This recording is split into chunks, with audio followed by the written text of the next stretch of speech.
ശ്രീമതി അൻസിബ ഹസൻ കൂടി ടെലിഫോൺ ലൈനുണ്ട്. ശ്രീമതി അൻസിബ, മലയാള സിനിമയിലെ പുതിയ തലമുറയുടെ ഭാഗമാണ് താങ്കളൊക്കെ ശ്രീനിയേട്ടനിൽ നിന്ന് ഇത്രയും നേരം സംസാരിച്ചത് അദ്ദേഹത്തിനൊപ്പം ഒരുപാട് സിനിമകളിൽ അഭിനയിച്ച തലമുറയിൽപ്പെട്ട ആളുകളാണ്. താങ്കളുടെ ഒരു ഓർമ്മ എങ്ങനെയാണ്? താങ്കൾ എന്താണ് ശ്രീനിവാസനിൽ നിന്ന് പഠിച്ചത്? ഞാൻ ആദ്യമായിട്ട് അദ്ദേഹത്തെ കാണുന്നത് ഞാനൊരു ഇന്റർവ്യൂ ചെയ്തപ്പോഴായിരുന്നു. അപ്പോൾ ഞാൻ കരുതിയത് എന്നെ അറിയില്ലായിരിക്കും, ഞാൻ പുതിയതായിട്ട് വന്നിട്ടുള്ള ഒരു ആർട്ടിസ്റ്റ് അല്ലേ എന്നാണ്. പക്ഷെ അദ്ദേഹം കൃത്യമായിട്ട് എന്നോട് ഇങ്ങോട്ട് വന്ന് എന്റെ പേര് വിളിച്ച് സംസാരിച്ചപ്പോൾ എനിക്ക് പെട്ടെന്ന് വലിയൊരു അവാർഡ് കിട്ടിയ പോലെയായിരുന്നു. അപ്പൊ ഞാൻ ചോദിച്ചു, സാറിന് എന്നെ അറിയോ, എന്റെ പേര് അറിയാമായിരുന്നു? അപ്പൊ പറഞ്ഞു, പിന്നെ മോളെ അറിയാതെ എന്ന് ചോദിച്ചിട്ട് എന്റെ പേര് വീണ്ടും പറഞ്ഞു. അങ്ങനെയാണ് സംസാരം ആരംഭിക്കുന്നത്.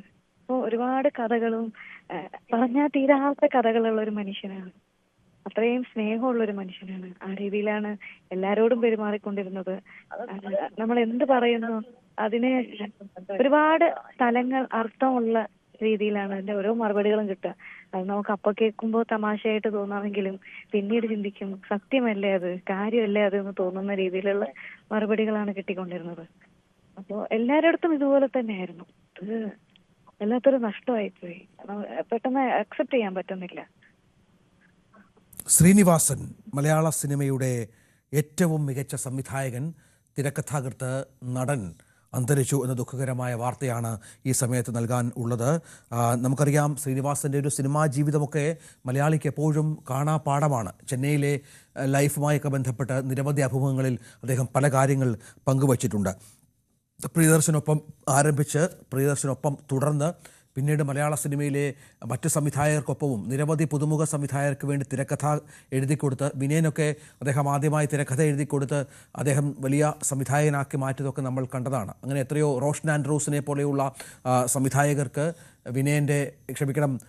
ശ്രീനിവാസൻ്റെ കരസ്പർശം, തൂലികാസ്പർശം എത്രത്തോളം പിന്നീടുള്ള കരിയറിൽ ഗുണം ചെയ്തു എന്നുള്ളത് നമ്മൾ കണ്ടതാണ്. അങ്ങനെ ഓരോ തരത്തിലും പല സംവിധായകർക്കും വേണ്ടിയും പ്രിയദർശൻ, സത്യനന്ദിക്കാട്, കമൽ എന്നിവരായിരിക്കുമല്ലോ അദ്ദേഹത്തിനൊപ്പം ഏറ്റവും കൂടുതൽ സൂപ്പർ ഡ്യൂപ്പർ ഹിറ്റുകൾ സമ്മാനിച്ചത്. പക്ഷേ അപ്പോഴും പുതുമുഖ സംവിധായകർക്കും തിരക്കഥ എഴുതി കൊടുക്കാൻ ലാൽ ജോസ് എന്ന അസിസ്റ്റന്റ് ഡയറക്ടറെ സംവിധായകനാക്കിയത് ശ്രീനിവാസൻ്റെ തിരക്കഥയാണ്. അതിൽ മമ്മൂട്ടി അർപ്പിച്ച വിശ്വാസമാണ് എന്നതൊക്കെ ചരിത്രമാണ് മലയാള സിനിമയുടെ.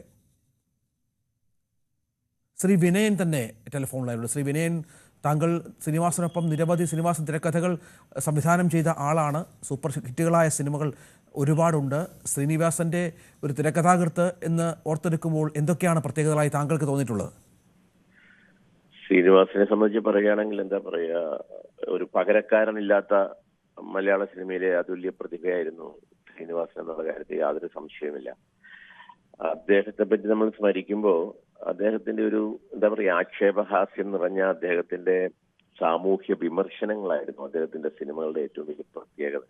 അത് മലയാള സിനിമയും മലയാളവും ഉള്ളിടത്തോളം കാലം നമുക്ക് മറക്കാൻ പറ്റില്ല.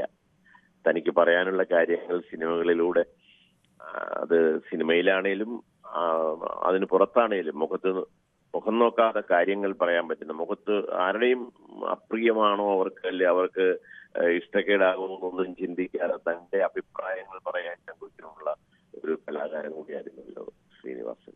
ഞാൻ 1995 ചെയ്ത ശിപായിലകള എന്ന സിനിമയുടെ അത് എന്റെ കഥയിൽ അദ്ദേഹമാണ് അതിന് തിരക്കഥ എഴുതുന്നത്. അന്നു മുതലുള്ള ബന്ധമാണ്. ശ്രീനിവാസനെ പോലെ മലയാള സിനിമയിൽ ഞാൻ വേറൊരു തിരക്കഥാകൃത്തിനെ അങ്ങനെ കണ്ടിട്ടില്ല. അതായത് ഒരു കാര്യം ശ്രീ വിനയൻ, നമ്മൾ ഈ അദ്ദേഹത്തിന് സത്യനന്ദിക്കാട് ഒപ്പം കമൽ, പ്രിയദർശൻ്റെ കൂടെ ഒക്കെ ജോലി ചെയ്യുന്ന ഒരു സംവിധായകനാണ്. പക്ഷേ ഈ പുതുമുഖങ്ങളെ തിരക്കഥ എഴുതി കൊടുക്കാനും അദ്ദേഹത്തിന് മടിയുണ്ടായിരുന്നല്ലോ അല്ലേ? കഴിവ് തിരിച്ചറിഞ്ഞ് അവരെ കൂടി സിനിമാ ലോകത്തെ കൈപിടിച്ചുയർത്തുക, സൂപ്പർ ഹിറ്റുകൾ സമ്മാനിക്കുക എന്നൊക്കെയാണ് അദ്ദേഹത്തിന്റെ ഒരു ശീലമായിരുന്നു. തീർച്ചയായിട്ടും. അന്ന് ഞാൻ സിനിമയിലോട്ട് വരുന്ന സമയത്ത് അദ്ദേഹം പ്രിയദർശന്റെയും ഒക്കെ സിനിമകളിൽ ഇങ്ങനെ വലിയ നിറഞ്ഞിരിക്കുന്ന സമയമായിരുന്നു. അന്ന് മുകേഷാണ് എൻ്റെ അടുത്ത് പറയുന്നത്, ശ്രീനിവാസന്റെ ഒരു തിരക്കഥ ചെയ്തൂടെ വിനയൻ എന്ന് പറയുമ്പോൾ ഞാൻ ശ്രീനോട് സംസാരിക്കുകയും അപ്പൊ എന്നോടെന്ന് ചോദിച്ചു, വിനയന്റെ കഥയുണ്ടോ? ഞാൻ ഭയങ്കര തിരക്കിലാണ്, എനിക്ക് നിന്ന് തിരിയാൻ സമയമില്ല, കഥയുണ്ടെങ്കിൽ ഞാൻ നോക്കാം എന്ന് പറയുകയും ഞാൻ അങ്ങനെ ഒരു കഥ പറയുകയും ശ്രീനിവാസൻ അദ്ദേഹത്തിന്റെ അതാണ്. ശ്രീനിവാസൻ അങ്ങനെ താങ്കൾ പറഞ്ഞ പോലെ അതിനടുത്ത് വരുന്ന ആൾക്കാരെ കൂടെ സഹകരിക്കാൻ ഹെൽപ്പ് ചെയ്യാനൊക്കെയുള്ള ഒരു മനസ്സുണ്ടായിരുന്നു. അപ്പൊ അങ്ങനെയാണ് ശിപായിലകളെ ഉണ്ടാകുന്നത്. അതിനുശേഷം ഞങ്ങൾ 4-5 സിനിമകളിൽ ഒരുമിച്ച് വർക്ക് ചെയ്തെങ്കിൽ ഞാൻ എപ്പോഴും ഇന്റർവ്യൂകളിൽ പറയാറുള്ളതാണ്, ഞാൻ കണ്ടിട്ടുള്ള മലയാള സിനിമയിലെ എത്ര വലിയ റൈറ്റേഴ്സിനെക്കാളും ഉപരി സിനിമയുടെ മർമ്മം അറിയാവുന്നത് എഴുത്തുകാരൻ എന്നുള്ള നിലയിൽ ഒത്തിരി ആദരിച്ചിരുന്ന ഒരു വ്യക്തിത്വമാണ്. അത് നമ്മുടെ മലയാള സിനിമയിൽ ഒരിടം ശ്രീനിവാസന്റെ പകരം ആയിട്ട് നമുക്ക് ആരെയും പറയാനില്ല എന്നുള്ളതാണ് സത്യം. അതാണ് ശിപായി ലഹളയിലൂടെ വിനയൻ എന്ന സംവിധായകന് ഒരു സൂപ്പർ ഹിറ്റ് നൽകിയ ശ്രീനിവാസൻ തിരക്കഥാരചന എന്ന അണ്ടകടാഹത്തിലേക്ക് എന്നെ ബലമായി തള്ളിയിട്ട ഭീകരനാണ് പ്രിയദർശൻ എന്നൊരു അഭിമുഖത്തിൽ രസകരമായി പ്രിയദർശനെക്കുറിച്ച് ശ്രീനിവാസൻ പറഞ്ഞിട്ടുണ്ട്. കാരണം ഈ തിരക്കഥാ രംഗത്ത് നമുക്കറിയാം ഏറ്റവും മികച്ച തിരക്കഥാകൃത്താണ് പ്രിയദർശൻ. പക്ഷേ പലപ്പോഴും ഈ തിരക്കഥ എഴുതാൻ സാധിക്കാത്ത രീതിയിലേക്ക് സംവിധായകനായി പ്രിയദർശൻ മാറിയപ്പോൾ ശ്രീനിവാസനെ, ചെന്നൈയിൽ സ്ഥിരതാമസക്കാരനായ ശ്രീനിവാസനെ തിരുവനന്തപുരത്തേക്ക് വിളിച്ചു വരുത്തി തൻ്റെ പുതിയ പടം എഴുതണം എന്ന് നിർബന്ധപൂർവ്വം ആവശ്യപ്പെടുകയായിരുന്നു ശ്രീനിവാസൻ. അങ്ങനെയാണ് ശ്രീനി പേന കയ്യിലെടുക്കുന്നത്. അതൊക്കെ അതിന് ഒരു അദ്ദേഹത്തിൻ്റെ സഹജമായ ശ്രീനി ശൈലിയിൽ പറഞ്ഞ അദ്ദേഹത്തിൻ്റെ വാക്കാണ് ഞാൻ നേരത്തെ വായിച്ചത്. തിരക്കഥാരചന എന്ന അണ്ടകടാഹത്തിലേക്ക് എന്നെ ബലമായി തള്ളിയിട്ട ഭീകരനാണ് പ്രിയദർശൻ എന്നുള്ളത്. ആ തിരക്കഥ പിന്നീട് മലയാള സിനിമയെ എത്രത്തോളം വലിയ തലങ്ങളിലേക്ക് എത്തിച്ചു എന്നുള്ളത് കൂടി ചേർത്ത് വെക്കണം. ഞാൻ സൈത്തൊക്കെ പറഞ്ഞതുപോലെ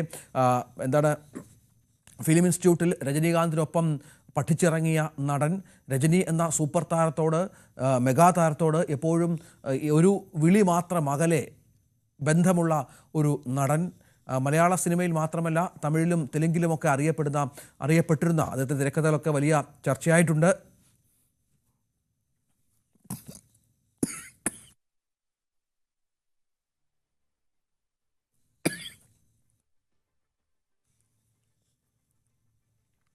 അങ്ങനെ വലിയ ഒരു വിയോഗത്തിൻ്റെ ഞെട്ടലിലാണ് മലയാള സിനിമാ രംഗം എന്ന കാര്യത്തിൽ സംശയമില്ല. പലപ്പോഴും ഈ ഗുസ്തിക്കാരുടെ കഥയൊക്കെ പറഞ്ഞ മുത്താരംകുന്ന് പിയോ ഇപ്പോഴും നമ്മൾ ഒരുപാട് ചർച്ച ചെയ്യുന്ന ഒരു സിനിമയാണ്. സിബി മലയിൽ സിനിമയ്ക്കും തിരക്കഥ എഴുതിയത് ശ്രീനിവാസനായിരുന്നു എന്നുള്ളത് മലയാളിക്ക് എപ്പോഴും നമ്മളൊക്കെ ഓർത്തിരിക്കുന്ന സിനിമകളാണ്. പിന്നീട് ഇങ്ങോട്ട് ഗാന്ധിനഗർ സെക്കൻഡ് സ്ട്രീറ്റ്, സന്മനസ്സുള്ളവർക്ക് സമാധാനം, നാടോടിക്കാറ്റൊക്കെ മലയാള ബോക്സ് ഓഫീസിനെ ഇത്രത്തോളം ചലിപ്പിച്ചു എന്നുള്ളത് നമുക്ക് അറിയാം. മനുഷ്യരുടെ ജീവിത പ്രതിസന്ധികളും നമ്മുടെ പരിണാമങ്ങളും നിസ്സഹായതയും മറ്റും നർമ്മത്തിൽ ചാലിച്ച് അവതരിപ്പിക്കപ്പെട്ട തൊഴിലില്ലായ്മയൊക്കെ ഒരു വലിയ വിഷയമായിരുന്ന സമയത്ത് നാടോടിക്കാറ്റിലൂടെ അത് വരച്ചു കാട്ടി വളരെ കൃത്യമായി ശ്രീനിവാസൻ എന്നുള്ളതാണ്. പിന്നീട് സന്ദേശം, മിഥുനം, വെള്ളാനകളുടെ നാട് എന്നൊക്കെ പറയുന്നത് എണ്ണം പറഞ്ഞ മലയാള സിനിമയിൽ റിപ്പീറ്റഡ് ഓഡിയൻസ് ഉള്ള സിനിമകളിൽ പ്രധാനപ്പെട്ട ഒന്നാണ് മിഥുനവും വെള്ളാനകളുടെ നാടും സന്ദേശവും ഒക്കെ. ഒപ്പം ബോക്സ് ഓഫീസിനെയും വലിയ തോതിൽ ചലിപ്പിച്ച സിനിമകളാണ്. KP അഭിലാഷ് കൂടി നമ്മോടൊപ്പം ചേരുന്നുണ്ട്. അഭിലാഷ്, ശ്രീനിവാസനെ ഇപ്പോൾ ഇത്രയും നേരം ഓർത്തെടുക്കുകയാണ് അതിൻ്റെ സഹതാരങ്ങൾ. ഒരുപാട് കാര്യങ്ങൾ പറയാനുണ്ട്. നഷ്ടം എന്നൊക്കെ നമ്മൾ ആര് സിനിമയിൽ നിന്ന് പോയാലും നഷ്ടമെന്ന് പറയുമെങ്കിലും ഇത് അക്ഷരാർത്ഥത്തിൽ സിനിമയുടെ ഒരു വലിയ ഭാഗമാണ് മാറുന്നത് എന്നുള്ളതാണ് ഇതിൻ്റെ ഒരു സങ്കടകരമായ കാര്യം. ശ്രീനിവാസനെ ഓർത്തെടുക്കുമ്പോൾ അദ്ദേഹം സംഭാവന ചെയ്ത തിരക്കഥകൾ